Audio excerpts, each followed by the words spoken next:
नायनाय आंनि गन्द्रानि दाउफोरा नै खुलुमबाय लोगोफोर आंनि रिंखां बर' इउटुब चेनेलाव नोंथांमोनखौ आरोबाव फिन खेबसे बराय हरलायबाय लोगोफोर दिनै आं नोंथांमोननि गेजेराव मोनसे भिडिअ लाबोलायबाय अन्नानै भिडिअखौ जोबजासिम नायलांबाय थादो थुदोब्ला आं भिडिअखौ स्टार्ट खालामनोसै लोगोफोर नै माइ लामदोंमोन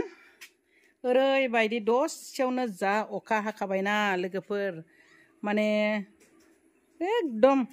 3-4 मिनिटनि थाखाय अखा हानानै जा हाखु दाखु माने माइखौ थिखांनांगौ जाबाय बिराद माने दसेयावनो दाउसो थिखांगोन ना माइसो थिखांगोन बेबायदि जाबाय आरो लोगोफोर दायो दाउ गन्द्राखौ साफा खालामगासिनो दङ आरो माने दाउनि थाखाय मोनसे गिदिर बिल्डिं लुगासिनो दं बेखौनो नोंथांमोननो दिन्थिगोन गिबियावनो आङो दाउ फिसाफोरखौ एसे नायग्रोनोसै आदार होनि आंनि बे दाउआ दिनै 28 दिन जाबाय लोगोफोर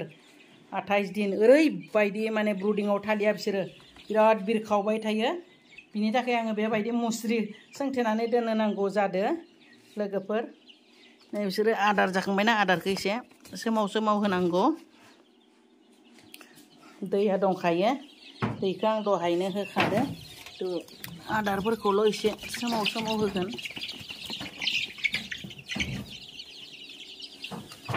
बिदि खोबनानै दोनदो दा बेसोरनि थाखायनो बिसोरखौ आरो गिदिर गन्द्रायावबो लांनो हाया मानोना गिदिर गन्द्रायाव दा गिदिरफोरा थानानै एसे माबा जादोंना जायगाफोरा थ' माबा मोनसे सेन्टफोर मोनोब्ला बेमारफोर जानो हागौ होननानै गिनानै आङो मोनसे आरो फिसा थेलेबलेबनो दाउफोरनि बिल्डिं लुगासिनो दं बेखौ नोंथांमोननो दिन्थिगोन लोगोफोर दा थांगासिनो थानोसै आंनि दाउ गन्द्रासिम लोगोफोर मैगंफोराबो गासिबो नै रानला जाबाय जानोबो बाबाय आं बिराद जाबायबो तिता केरेला थाइखुमु भेन्दि लेस्रा जाबाय बिसोरखौ दानस्रांजोबना गोदान मैगं फोनसै नै लोगो नायदो नै बे आंनि केरेला सांमोन बे केरेला सांआवनो दायो बिल्डिं मोनसे बानायलायबाय दाउनि लोगोफोर उपाय गैया दाउ थायोब्ला माने बेलेग धरननि बिल्डिं बानायनांगौ जायो जायगायानो थोआ थ' इन्जिनियारफोराबो इथिं दङ बानायग्राफोरा नायदो लोगोफोर नै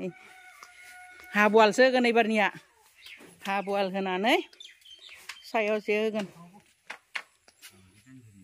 दाउ फिसिना दुखियासो जागोन ना माहाजोनसो जागोन हमनो हालिया आरो लोगोफोर नै बेरा बानायबाय थादों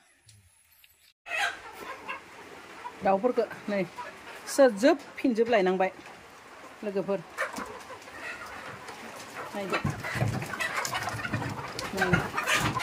नायनाय आंनि गन्द्रानि दाउफोरा नै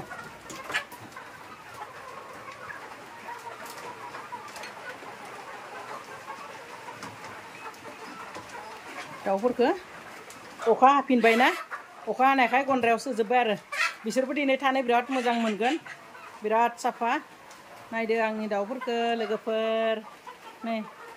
दाउफोरखौ नायनानैनो बिराद मोजां मोनो दाउजों थाबाय थानानै दाउफोरजोंनो टाइम पास खालामसै आरो आङो नै दरखौ सुंनानै दोनसै बिदि बिराद गिखाव गिसि खालामो बिसोरो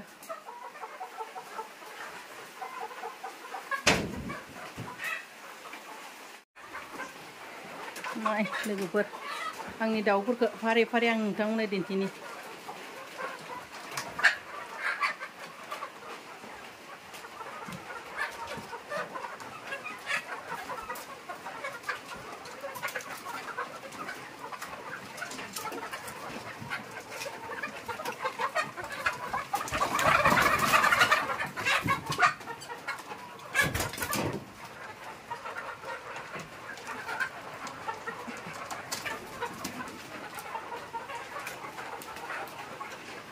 दाउफोरखौ नायनानै बिराद मोजां मोनो नै बेमार जायाबाथाय स्र' थायोब्लासो बिराद मोजां मोनो आरो बेमाराथ' टाइम मथे आदार होयोब्ला टाइम मथे दै होयोब्ला दुरबल जायाब्ला बेराम जाखाया लोगोफोर आरो अखायावल' फिसिनाङा बिसोरखौ आं दा नै दिनै फुङावबो अखा हानायजों सोबाय बिनि उनाव आरो बरनलायबाय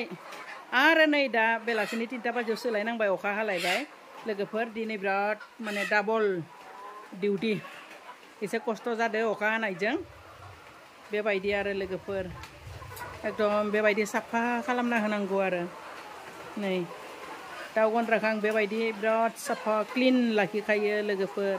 आं माने गाज्रि लेथ्रा दोननो सुखुवा बिनि थाखाय बिराद माने क्लिन लाखिनायाव खस्थ' जायो आं दिनै स्प्रे होआ माने मा बुङो आं साफा खालामाबाबो 15 दिननि उनाव आङो आंनि दाउ गन्द्राखौ आं स्प्रे खालामखायो आरो जालि न'खौबो स्प्रे खालामखायो लोगोफोर थ' आं दिनै स्प्रे खालामा खालि सिबना साफाल' खालामबाय आरो नै आंना लाइ मैगङा नायलाय बोरै हाग्रा जाना दं आं फुजोबखासिगोन नालाय बेखौ माने जाबाथाय फुखाबाय साफा खालामना गोदान माने लाइ गायलायगोन लाफा गायलायगोन फोलायगोन लोगोफोर लाफा लाइ फोनानै जालायसिगोन आरो आंनि बे कार्टुनफोरावहाय नाय हाग्रा जाजोबनानै थाबाय पुदिनायाबो जा मोजां जाखादो लोगोफोर नाथाय नै हानांगोन बिनिफ्राय नै आंनिया मा बुङो दाउनि साफा खालामनाय दाउ खि हाद्रि हाला बेफोरखौ आङो बेबायदि कार्टुनाव होयो आरो मैगं गायनायाव हासार बानायो थ' लोगोफोर नै बेबायदि आरामसे हासार बानायनायाव हेफाजाब होबाय थादो आंनाथ' गोबोर गैया नालाय बे दाउनि खिफोरानो आरो बे हाद्रि हालाफोरानो हासार बायदि जायो आरो लोगोफोर नै बिराद बरिया मोनामखाया खिफोरा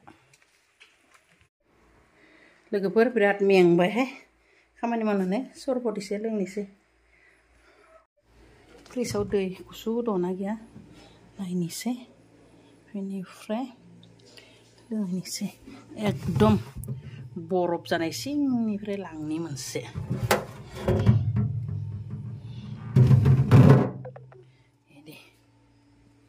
जेबो गैया फ्रिजआ नै खालिसो जेबो लाबोआखै खालि नै स्प्राइट आरो दै केसाबो दङ इयाव टिफिनाव लोगोफोर प्लास्टिक गोसोमाव आपेल दं बिनिफ्राय लोगोफोर खामानि मावबा देरि जाखागोन होननानै नै नारेंखौ बेवहाय नारें 6टा आरामसे सेबनानै दोनखादो आरो बेवहाय सिनि दै गलायना दोनखादो लोगोफोर नै आं फिसालाया स्कुलनिफ्राय फैनानै ओंखाम जादो नै जाखांजोब्बायानो गिलास दैबो लायाखै नोंनि दै लानांगौ दै लोगोफोर नै फुरा माबाना लाखाबाय सरबाय थालाहाय बिराद मेंदों दैखौबो होनोसै एकदम फ्रिजनि दै नै गुसु लोंनोसै आरामसे लोगोफोर नै मानसि हिसाब लुनिसै दानाबा लुनिसै आराम लोंनोसै लोगोफोर गुसु गुसु आंनो गिलाससे लोंना नायग्रोनोसै गोदै जादोंना जाया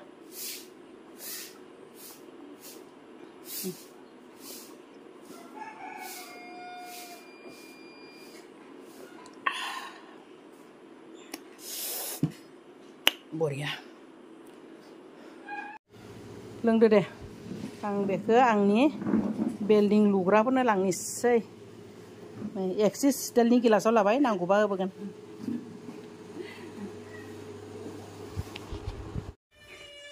नै हाबुआला होहांबायानो लोगोफोर नै सरबता लोंखांबाय गोथाव जादों होनदो मोजां मोनदोंनो लोंनानै नै फाल्टासे जाबायानो आरो बे साइडनि फाल्टासेखौ होबाथाय आङो दाउफोरखौ माने ब्रुडिंआव थानाय दाउ फिसाफोरखौ बाव दोनगोन आरो लोगोफोर बिराद खरसा जायो लोगोफोर दाउ गन्द्रा बानायनाया